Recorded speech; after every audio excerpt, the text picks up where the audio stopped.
मेरी आनंददायी पाठशाला। हंसते खेलते हुए सीखने वाले कुछ बच्चों के चित्र ऊपर दिए गए हैं।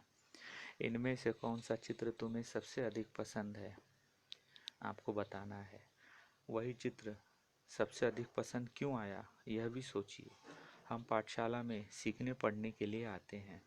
सीखते सीखते हमें बहुत अधिक मित्र सहेलियां मिल जाती हैं और हम उनके साथ खेलते कूदते हैं, भोजन या अल्पाहार भी लेते हैं।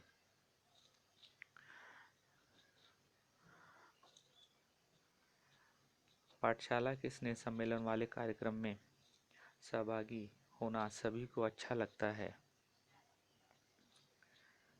वर्ग को स्वच्छ करना, सजाना, ऐसी बहुत सी चीज़ें, खेलना हम मिलकर करते हैं।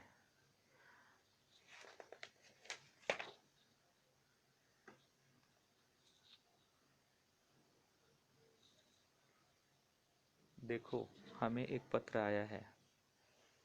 यह कहानी है रत्नागिरी जिले के कोलवली गांव की।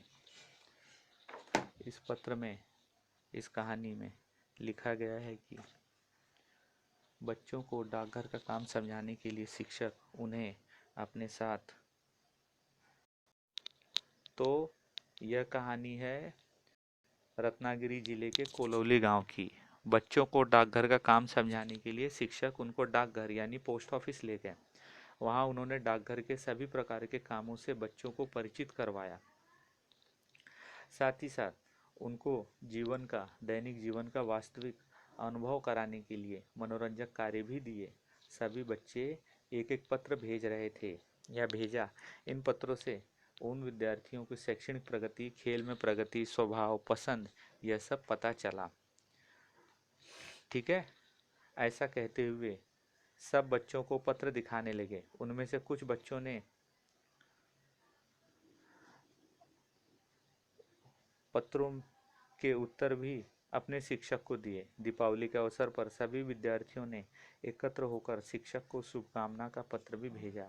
कुछ दिनों के बाद शिक्षक ने बच्चों को यह सिखाया कि ईमेल द्वारा कैसे पत्र प्राप्त किया जाता है।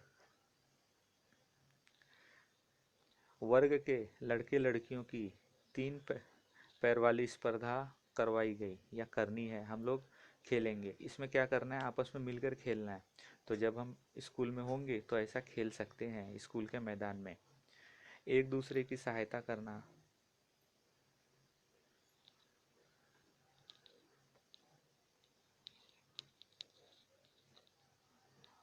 और इससे कार्य सफल करना, यह हमें मिलकर करना है। काम करते समय आनंद भी मिलता है। और हमें याद रखना है कि विद्यालय में हम एक दूसरे की मदद करने के लिए आए हैं। हमें अपने स्कूल में या आसपास ऐसे बहुत से बच्चे मिलते हैं जिन्हें ठीक से दिखाई नहीं देता या सुनाई नहीं देता है। ऐसे विद्यार्थियों की हम लोगों को मदद करनी चाहिए। पाठशाला में आकर पढ़ने में, खेलने में और मिलकर रहने में मज़ा आता है। इसीलिए हमारे माता पिता, हमारे पालक हमें स्कूल भेजते हैं। सरकार भी बच्चों के लिए यानी हम लोगों के लिए, हमारी महानगर पालिका बहुत सारी योजनाएं चलाती है और शिक्षक इस बारे में समय समय पर बताते हैं। लड़कियों के लिए सरकार ने, यानी बच्चों के लिए सरकार ने विद्यालय में बहुत सारी सुविधाएं उपलब्ध कराई हैं और इन सुविधाओं का हम लाभ लेते हैं।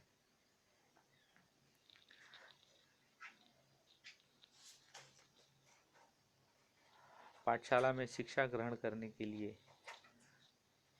हमें अपनी मातृभाषा में बातचीत करनी चाहिए, क्योंकि मातृभाषा के द्वारा शिक्षा या ज्ञान का अर्जन करना, ज्ञान प्राप्त करना बहुत ही आसान होता है। सबकी मातृभाषा अलग अलग हो सकती है। हमें अपनी पाठशाला में विभिन्न मातृभाषा वाले मित्र भी मिलते हैं। पाठशाला में हम अपना यूनिफॉर्म यानी गणवेश पहन कर आते हैं और गणवेश के द्वारा हम समानता का मूल्य स्थापित करते हैं। हमारे रीति रिवाज, भाषा, भोजन की आदतें व्यक्ति से व्यक्ति तक यानी मनुष्य से मनुष्य तक सभी की समान नहीं होती, अलग अलग होती हैं। एक दूसरे की विविधता का भी हमें सम्मान करना चाहिए, एक दूसरे की सहायता करनी चाहिए। इस प्रकार इस पाठ में हमने क्या सीखा? हमने इस पाठ में सीखा कि पाठशाला में हमें विभिन्न प्रकार के सहपाठी और सहेलियां मिलती हैं। पाठशाला द्वारा हमें अपने देश की विविधताओं से परिचय प्राप्त होता है।